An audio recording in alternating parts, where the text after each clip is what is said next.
Supreme কোর্টের নির্দেশ মেনে আত্মসমর্পণ করতেই হবে প্রশান্ত বর্মনকে। আজকের মধ্যে আত্মসমর্পণ করতে হবে খুনে অভিযুক্ত রাজগঞ্জের অপসারিত বিডিওকে। হাতে আর কয়েক ঘন্টা।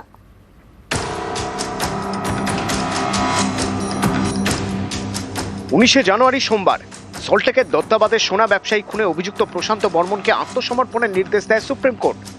ডেডলাইন শুক্রবার।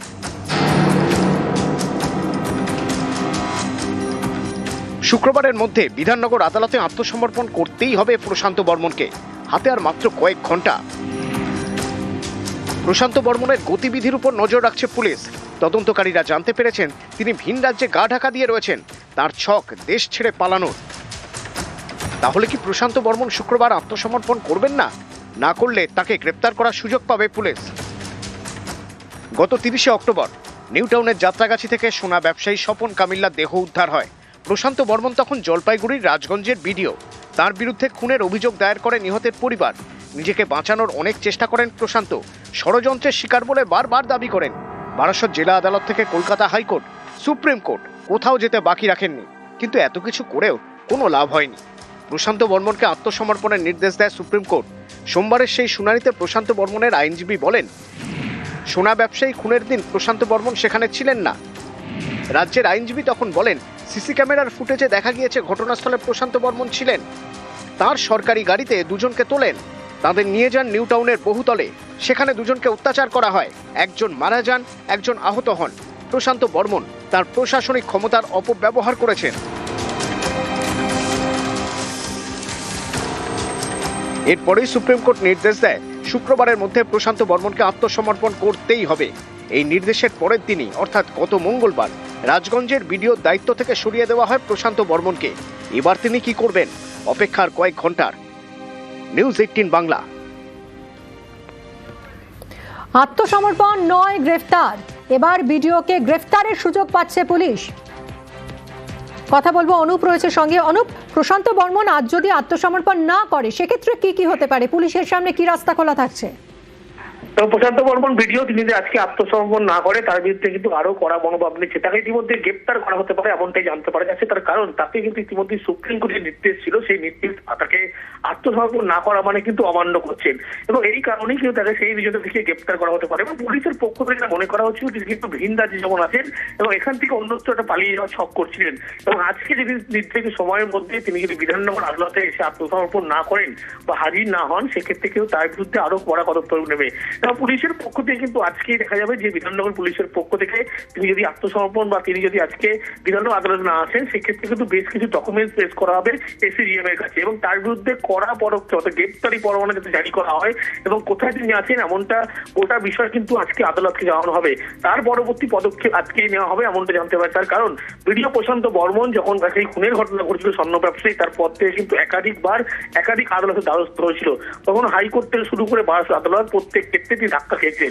পরবর্তী ক্ষেত্রে সুপ্রিম কোর্ট এবং সুপ্রিম কোর্টের নির্দেশ ছিল, সেই নির্দেশ অমান্য করে তিনি আজকে না আসেন, সেক্ষেত্রে তার বিরুদ্ধে যে আরো কড়া মনোভাব পুলিশ আগেই বুঝিয়েছিল। এবং সেই কারণেই আজকে নির্ধারিত সময়, সেই সময়ের মধ্যে বিধাননগর এসিজিএম আদালতে তিনি যদি আত্মসমর্পণ এসে হাজির না হন, সেক্ষেত্রে কিন্তু পুলিশের পক্ষ থেকে তার টাওয়ার লোকেশন বা সমস্ত কিছু কিন্তু একেবারে করে ট্রেস করার পরবর্তী ক্ষেত্রে কড়া পদক্ষেপ নেওয়া হবে।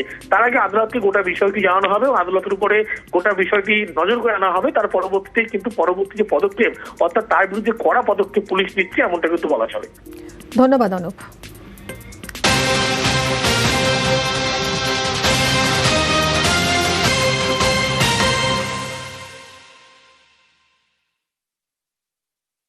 রাতে বাঘমুন্ডির মুকরুপ গ্রামে দেহ উদ্ধার। নিহত ব্যক্তির নাম সনাতন মাহাতো। ব্যক্তিগত শত্রুতা নাকি অন্য কোনো কারণে খুন, তদন্ত চলছে। আমরা কথা বলবো, ইন্দ্রজিৎ রয়েছে সঙ্গে। ইন্দ্রজিৎ, কি জানা যাচ্ছে? গতকাল সন্ধ্যে নাগাদ তিনি বেরিয়েছিলেন মাংস কিনতে এবং বাঘমুন্ডি থানার পেড়েপোড়াং গ্রামে তার বাড়ি। সনাতন মাহাতো 55 বছর আনুমানিক বয়স, এবং তারপরেই তিনি বাড়ি না ফেরায় বাড়ির লোক খোঁজ খবর নিতেই দেখা যায় মুকরুপ গ্রামের অদূরে রাস্তার ধারে তার বাইক পড়ে আছে এবং তার কিছু দূরেই তার রক্তাক্ত দেহ পড়ে আছে। তারপরে পুলিশকে খবর দেওয়া হয়। পুলিশ ঘটনাস্থল থেকে মৃতদেহ উদ্ধার করে নিয়ে আসে এবং তদন্ত শুরু করেছে। কি কারণে এই খুন প্রাথমিকভাবে জানা যায় যে ধারালো অস্ত্র দিয়ে তাকে একাধিক আঘাত করা হয়েছে।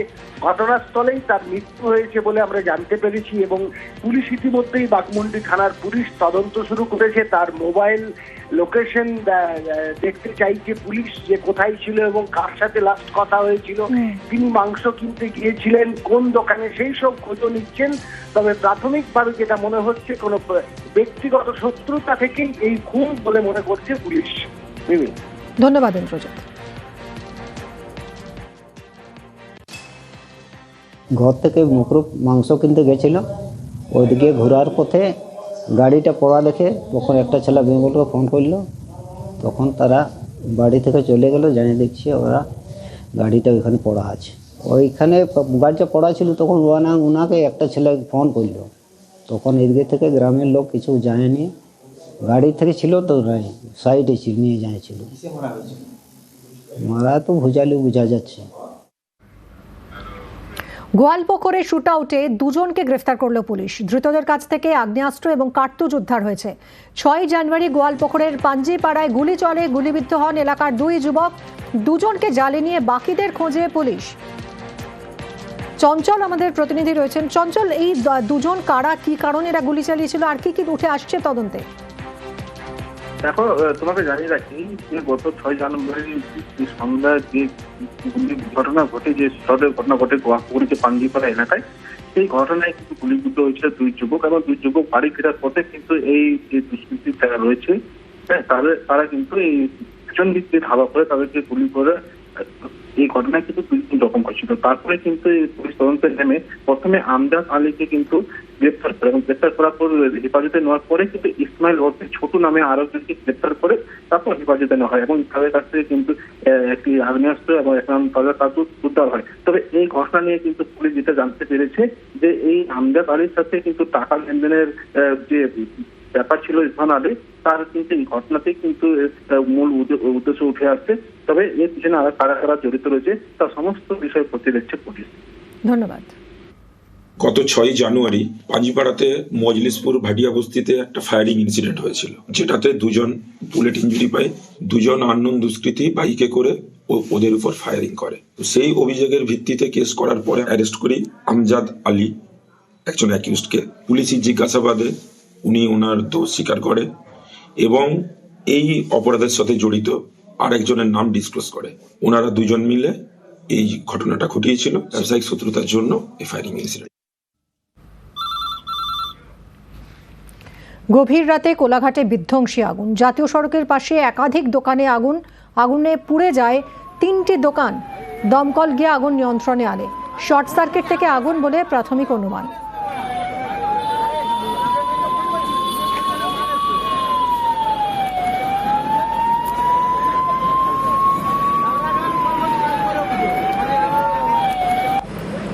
গভীর রাতে কোলাঘাটে বিধ্বংসী আগুন লাগে। জাতীয় সড়কের পাশে একের পর এক দোকানে আগুন লাগে। আগুনে পুড়ে যায় 3টে দোকান।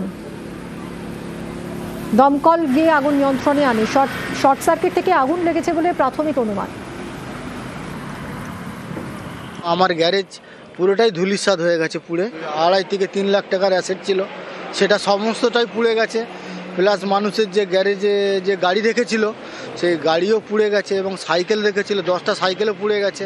কোনো রকম বার করার মতো কোনো সুযোগ পাইনি। তো আমার পাশের দলমার একটি ঘর ছিল, সেখানে দলমা মানে বিনুনি হতো এবং সেখান থেকে দলমা বেচাকেনা হতো। সেই দলমার দোকান থেকেই আমার গ্যারেজে আগুনটা লেগে যায়। তো দলমার ঘরটাও সম্পূর্ণরূপে পুড়ে গেছে। 3টে দোকানে আগুন লেগেছে। একটা ওই বাঁশের চাঁচের দোকান, আর একটা থার্মোকলের দোকান, আর একটা সাইকেলের রিপেয়ারিং। এই 3টে দোকানে মোটামুটি আগুন লেগে যায়। এবার আগুন লাগার কারণ এখনো পর্যন্ত আমরা বুঝতে পারছি না।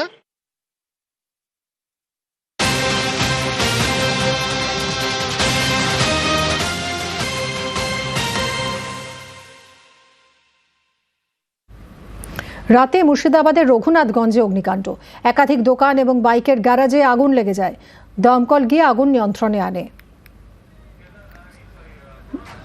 মুর্শিদাবাদের রঘুনাথগঞ্জে অগ্নিকাণ্ড, একাধিক দোকান এবং বাইকের গ্যারাজে আগুন লাগে। কি পরিস্থিতি এখন জানবো। প্রণব রয়েছে সঙ্গে। প্রণব, কিভাবে আগুন লাগলো এখনই বা কি পরিস্থিতি?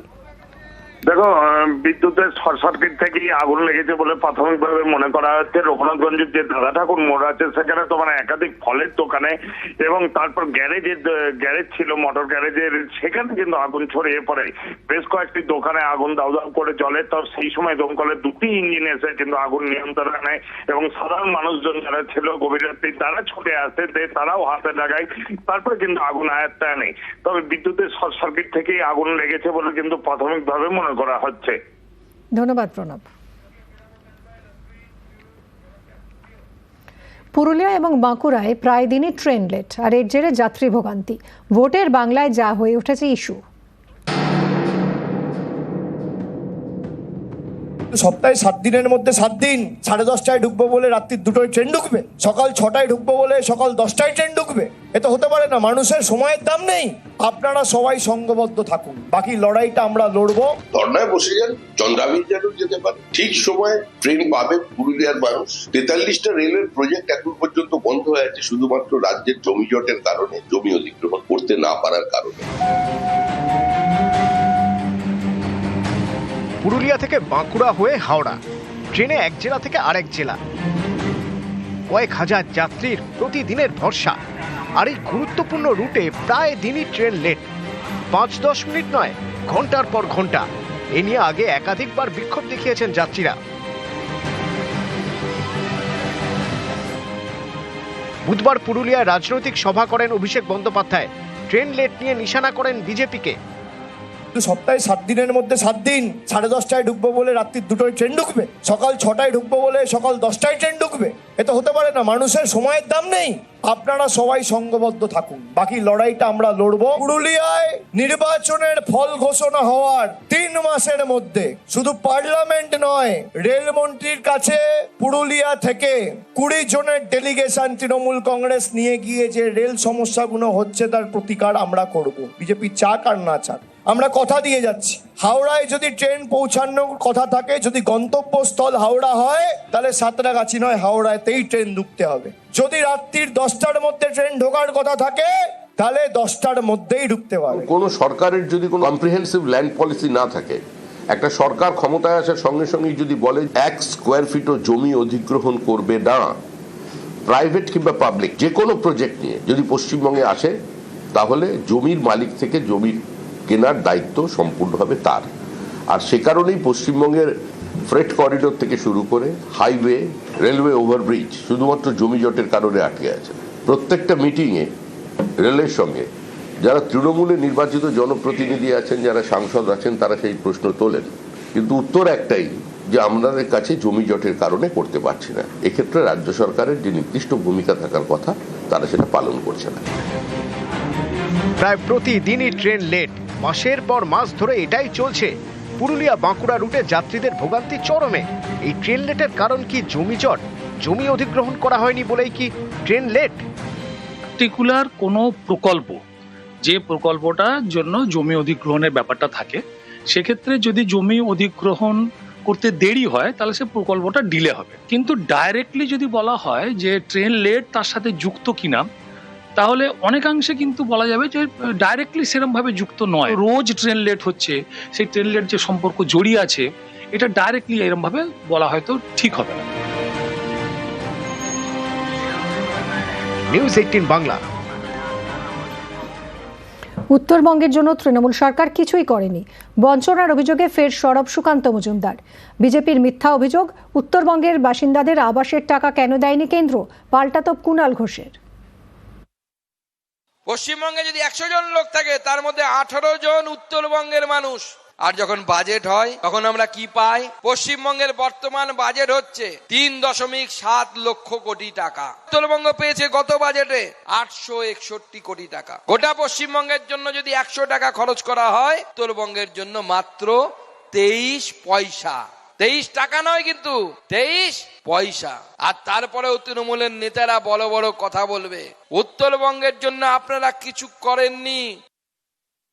উত্তরবঙ্গের আবাসে টাকা দিল না কেন? উত্তরবঙ্গের জন্য যদি এত দরদ, আজকে আপনার মনে পড়েছে উত্তরবঙ্গ, মমতা বন্দ্যোপাধ্যায় যখন কন্যাশ্রী থেকে লক্ষ্মীর ভান্ডার দেন, কৃষক বন্ধু থেকে স্বাস্থ্যসাথী দেন, দার্জিলিং ডুয়ার্সকে কেন্দ্র করে এত পর্যটন শিল্প, এত কর্মসংস্থান, চা বাগানে এত রকম ভাবে কল্যাণ প্রকল্প, এই সমস্ত বিভিন্ন পরিকাঠামো উন্নয়ন, এগুলো নিয়ে আগে তালিকা চোখ বুলিয়ে তারপর সুকান্ত মজুমদার এই ধরনের মিথ্যা অভিযোগ করবেন।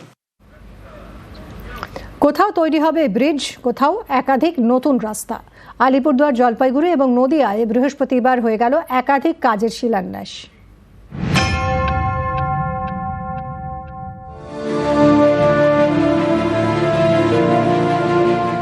একদিকে আলিপুরদুয়ারের ফালাকাটার পূর্ব কাঁঠালবাড়ি, আরেকদিকে কোচবিহারের মাথাভাঙার পুটিমারি। মাঝে বয়ে গিয়েছে গিরিয়া নদী। এই নদীর উপরে দুই জেলা সংযোগকারী সেতু দীর্ঘদিন ধরে বেহাল। স্থানীয়দের দাবি মেনে পুরনো সেতু ভেঙে তৈরি হবে নতুন সেতু। বৃহস্পতিবার হয়ে গেল সেতুর কাজের শিলান্যাস।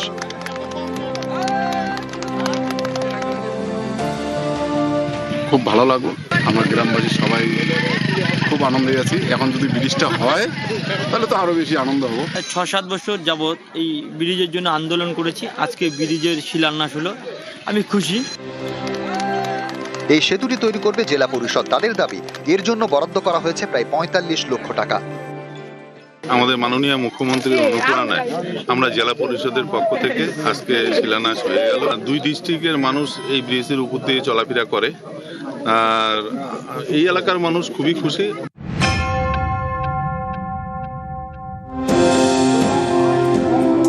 পথশ্রী রাজ্য সরকারের প্রকল্প।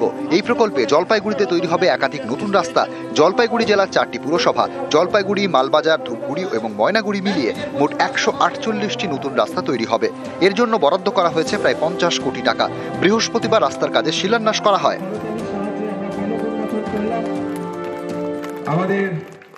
মাননীয় মুখ্যমন্ত্রী ম্যাডাম এটা উদ্বোধন করেছে। আজকে এখানে একটা কাজের একটু সূচনা হলো। 40 কিলোমিটার আরবান এলাকাতে ধরা হচ্ছে, পথশ্রী আরবান মধ্যে সবাই একটু টেন্ডার হয়ে গেছে, এখন আস্তে আস্তে কাজ স্টার্ট হচ্ছে।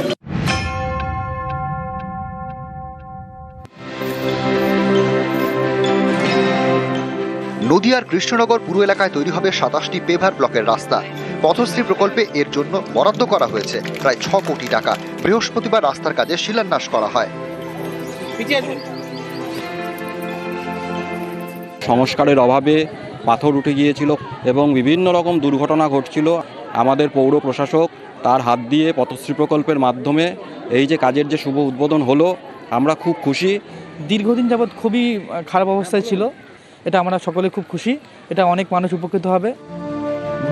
নিউজ 18 বাংলা।